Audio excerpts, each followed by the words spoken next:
Hello everyone, welcome to my channel. I hope everyone is having a wonderful day.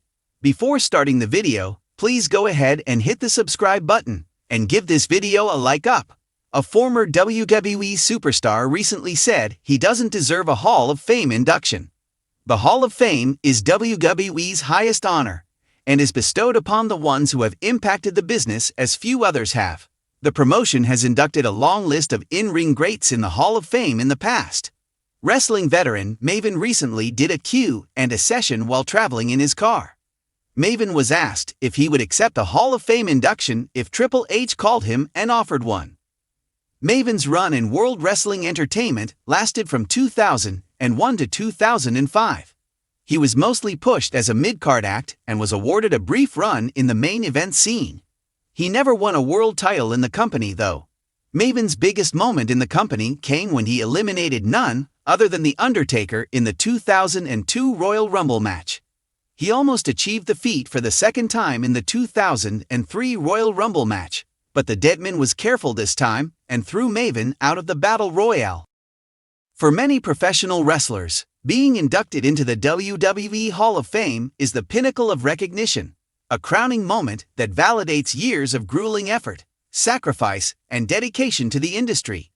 Yet, for one 46-year-old wrestling veteran, this honor is not a moment of triumph but of self-doubt. Standing in the spotlight, microphone in hand, he confesses to the world, "I don't deserve this." The world of professional wrestling is not just about the bright lights and roaring crowds. It's about resilience, perseverance, and the ability to rise after every fall.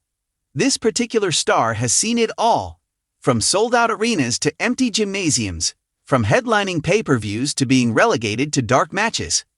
His career began in the late 1990s, a time when WWE was undergoing a transformation, moving away from the golden era into the brash and edgy attitude era. He was a fresh-faced hopeful with a dream, climbing the ranks, paying his dues, and taking the bumps that every aspiring wrestler must endure. Early on, he was viewed as just another mid-card talent, someone with potential, but not necessarily the it factor that defines icons like The Rock, Stone Cold Steve Austin, or The Undertaker. His journey to stardom was anything but conventional. He played multiple personas, from a cocky upstart to a masked enigma, even dabbling in comedic gimmicks that, while entertaining, never truly showcased his ability. But despite the setbacks, he persisted. Over time, his undeniable work ethic and in-ring prowess earned him a reputation among his peers. He was the guy who could make anyone look good in the ring. A talent often overlooked by casual fans, but deeply respected within the industry.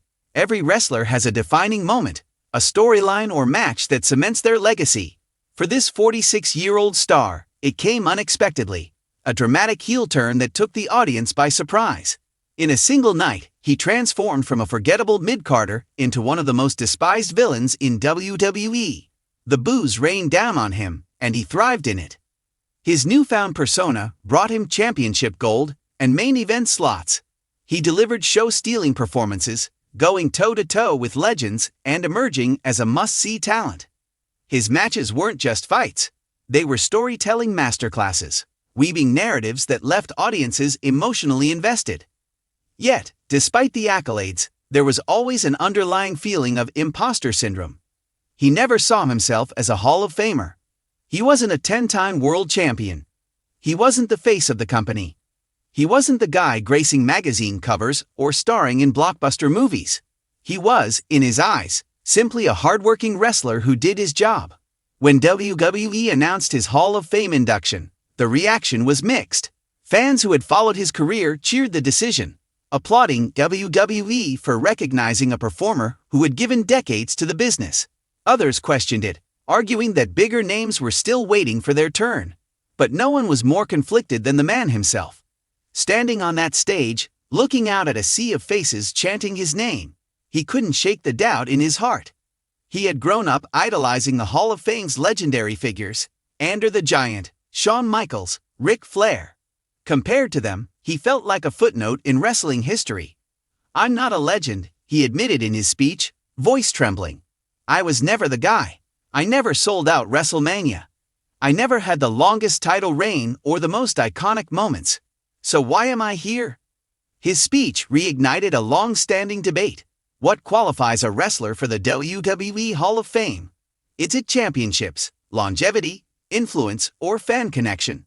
Should the hall be reserved for only the absolute best, or should it honor those who contributed in other ways?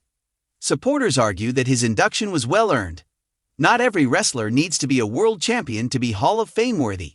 His legacy isn't defined by gold but by impact, mentoring younger talent, delivering unforgettable matches, and being a workhorse who elevated others. Critics, however, believe that the Hall of Fame has lost its exclusivity, inducting wrestlers based on sentiment rather than significance. Some even speculate whether WWE's decision was influenced by backstage politics or an effort to draw nostalgia-driven viewership. Despite his initial hesitation, as the night went on, he began to see the induction through a different lens.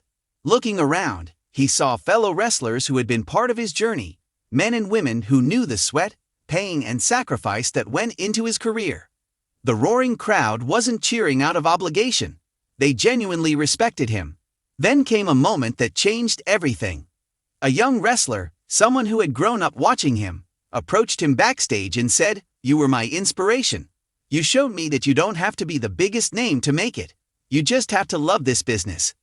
In that instant, the doubts began to fade. Maybe he wasn't the face of an era, but he was a part of it. Maybe he wasn't the biggest star, but he was a star nonetheless.